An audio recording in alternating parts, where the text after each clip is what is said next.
Mchezo utakuwa mgumu, hilo lama tukubali, kutokana na nafasi ambazo timu zote zipo.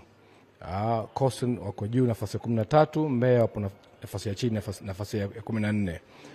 So mchezo utakuwa very tight, lakini kwa kuwa ni vita ya kutafuta nafasi, hatuwezi kusema kwamba tunakuja tukiwa na hofu ya kupoteza. Lazima tucheze ndio tupoteze.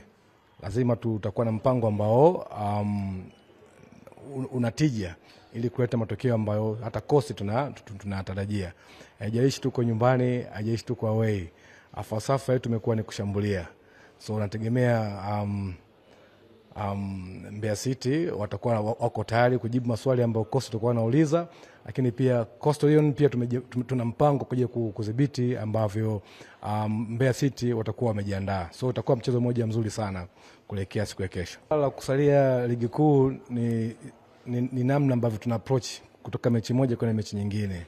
So mwisho wa msimu ndio tutaangalia alama zimekaa vipi, lakini tunaamini tunavyokwenda ndivyo ambavyo tutapata taswira kamili ya nini kinatokea baadaye. Kuelekea mchezo wa kesho, mwalimu, kuna baadhi ya wachezaji ambao labda walishiriki mchezo uliopita, kuelekea mchezo wa kesho wanaweza kukosekana, labda majeruhi au kadi au matatizo mengine. Kuelekea mchezo wa kesho, bahati nzuri kosi hatuna mchezaji yote ambaye yuko na majeraha, kwa hiyo tuna kikosi kizima ambacho wachezaji wote wako fit kuelekea mchezo dhidi ya Mbeya City. Sisi kama wachezaji tupo tayari kwa mchezo wetu wa kesho.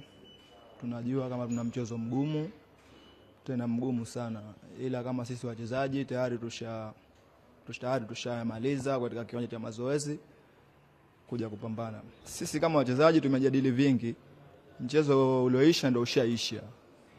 Tunaenda kama mchezo wa Mbeya City na tunajua kama mchezo wa Mbeya City lazima tupate alama 3 ili kuinusuru timu yetu pale ilipo.